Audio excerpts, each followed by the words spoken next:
It is a bad thing to happen and it's a bad time in your life, but you can recover. I mean, I'm living proof that can happen. Well, my name's Randy McAuliffe. My name is Karen Diaz.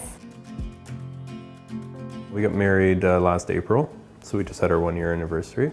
It's been a long year, but it's been very nice. Like, lots of good things have happened in the year. And we're already working on a plan to save the money for our kids to pay for their schooling. So that when they're 18, 19 and they go out in their own world, you know, they know what they're doing.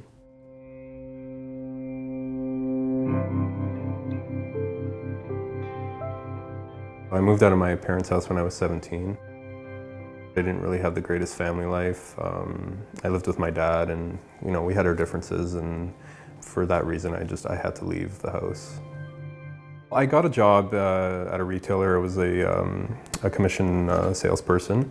I was just turning 18. I was making really good money and I had credit, so I kind of spent a lot of money. You know, I had a nice brand new sports car and you know, I was going on vacation, stuff like that. A lot of the spending was to kind of make me happy, to forget about those problems at home.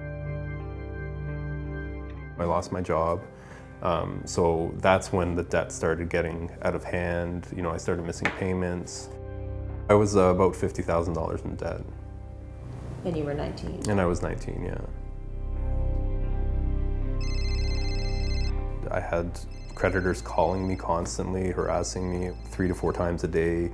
You avoid the call, they call from another number. Just having that pressure on you constantly, it's not a good feeling. When I went bankrupt, I lost my car. Moved out of my apartment because I couldn't afford it. I moved into a really small bachelor apartment. I remember I had no furniture. I had a mattress on the floor, basically, I slept on. Bankruptcy is the worst thing you can do, right? You lose everything. You know, I went through a really bad depression.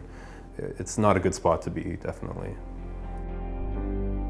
A lot of people that go bankrupt to establish credit again, they do like a prepaid credit card.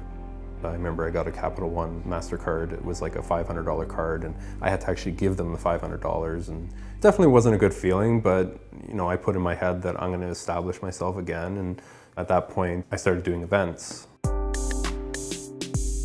I had a couple bad concerts. You know, people didn't show up, we didn't make enough money, so I started losing money, and I decided that I wanted to go back to school, get the proper education for business and marketing and that kind of stuff, so that my next business, it would do well.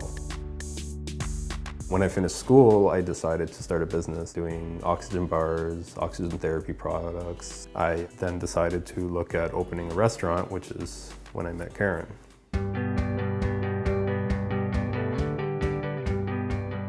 I ended up starting to sell real estate on the side, so I decided to sell the restaurant.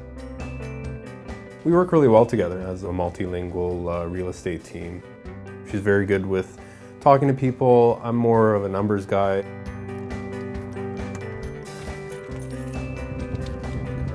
My bankruptcy definitely taught me a lot in my day-to-day routines, especially with finance, you know, budgeting yourself. I've learned a lot about accounting, how to use my credit.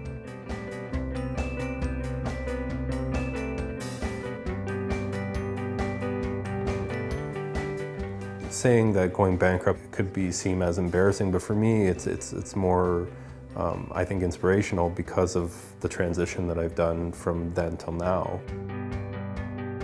I feel for people because I know how it is to go through it, and I think a lot of it has to do with not being educated at a young age and how to control your credit and your finances and what to do with it. So becoming a dad very soon, it's very exciting, and these are things that I will definitely teach my kids.